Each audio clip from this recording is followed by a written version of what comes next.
Okay, so here is how you construct an emergency car heater that you can keep in your trunk for winter that can really save the day. The ingredients you need here are alcohol.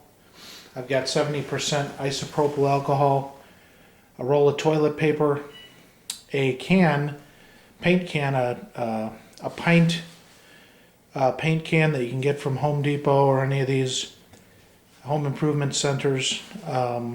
You can buy the unused paint cans. And what you do is you pull the core out of the toilet paper roll and you remove some of the toilet paper so that it can fit in there. As you can see here, this one is really kind of stuffed in there tight, and it takes some doing, but you want to get it, you don't want to take too much off of here, because then if it slides easily into there, you're not getting as much of this wick, which is what this amounts to.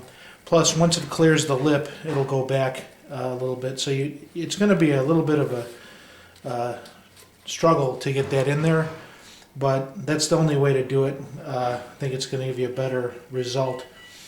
So that's what it looks like in the process. And then once you get it all the way in there, as you can see, this goes back underneath the lip, and you just kind of fan this out a little bit. Then what you do is you pour the rubbing alcohol in there slowly, and what it's going to do is it's going to absorb down in there, and it may take, I think, let's see, I had 2 of these, and I poured 1.5 of these, and this is 32 fluid ounces. So 32 fluid ounces and a half, another one, to do 2 of these cans.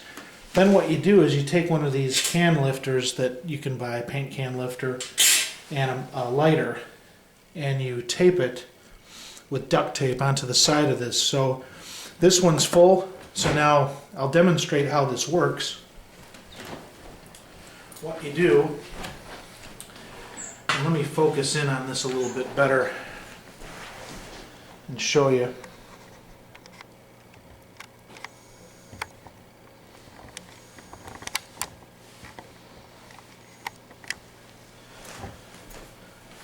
What we do here is we take this off. I put a little bit of just folded this back so it's easier to come off. You pull this off. You take your lid lifter and you remove the lid.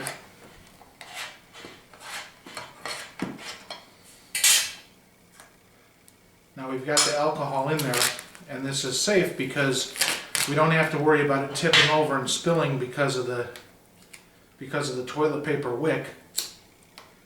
And when you light this, you can see it's going to burn right on the surface. Now I'll turn off some of these lights.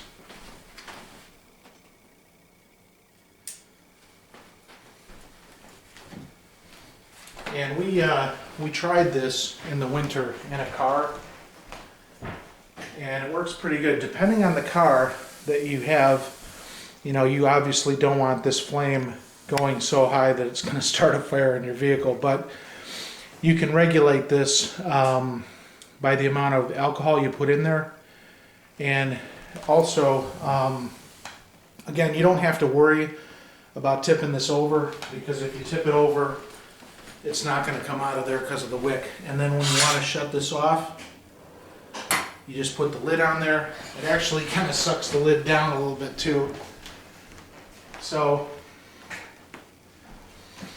that's the process. And again, we've tried this out. It works really well. And we're not going to take credit for this. We found this. I don't know if it was, boy, I don't remember the other YouTuber that showed this. So, you know, we can't take credit for this idea, but that's how it works. And we're making these up for some friends this year, and I think it's better than a candle to have in your car, because this puts out a good amount of heat. And then if you keep a couple of spare isopropyl alcohols in the car, you can always replenish that if you needed to. So there you go, emergency car heater. Try it out. It's pretty easy to put together. And thanks for watching.